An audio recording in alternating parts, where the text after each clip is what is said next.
हे हे हे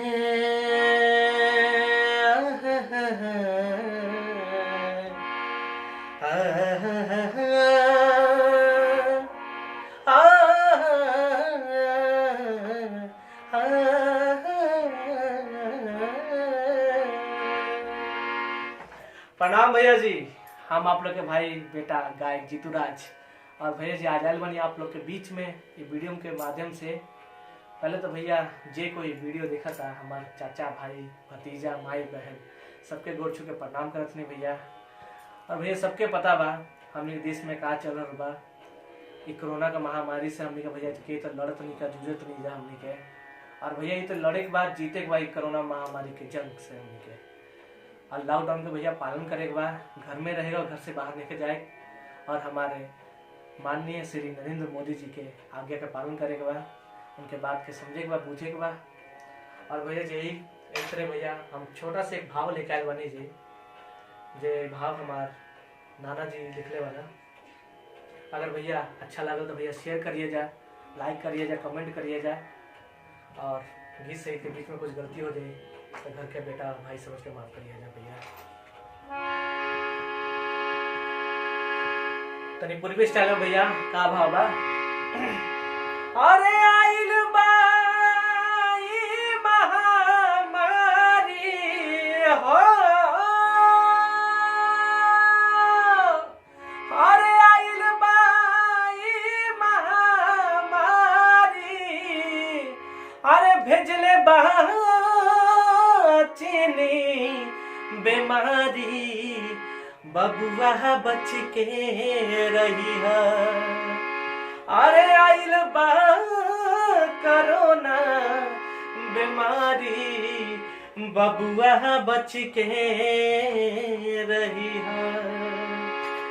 अरे लॉकडाउन के पालन करी है, अरे घर ही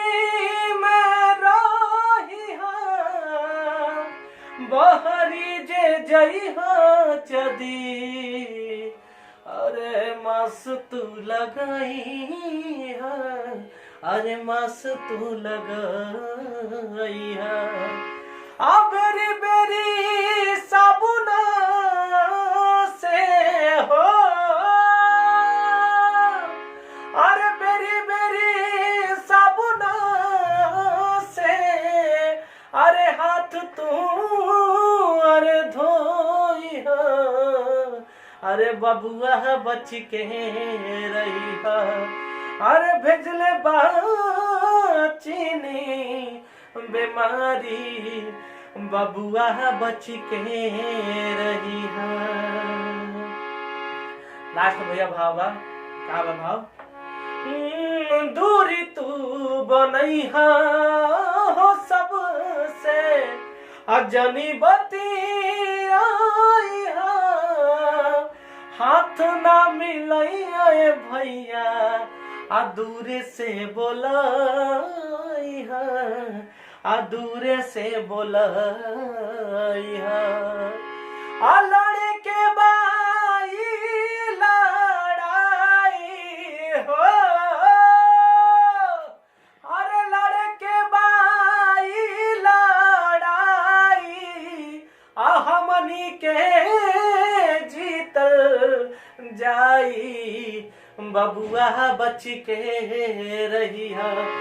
भेजले बा चीनी बीमारी, अरे बबुआ बच के रही है। अरे आइल बा कोरोना बीमारी, अरे बबुआ बच के रही है। तो भैया जी ये रहा हमारी छोटी सी कोशिश। अगर भैया ये सही बीच में कुछ गलती हुई तो माफ करिए भैया जी, काहे ढेर कुछ हमके आगे लगाए बस सीखत नहीं आप लोग के आशीर्वाद से। और भैया जी हमारे चैनल के जीतू राज ऑफिशियल के भैया सब्सक्राइब करिए जा, लाइक करिए जा। और भैया कमेंट के जरूर बताइएगा भैया कैसा लागल और शेयर जरूर करिएगा अच्छा लगे तो। जय हो, हर हर महादेव।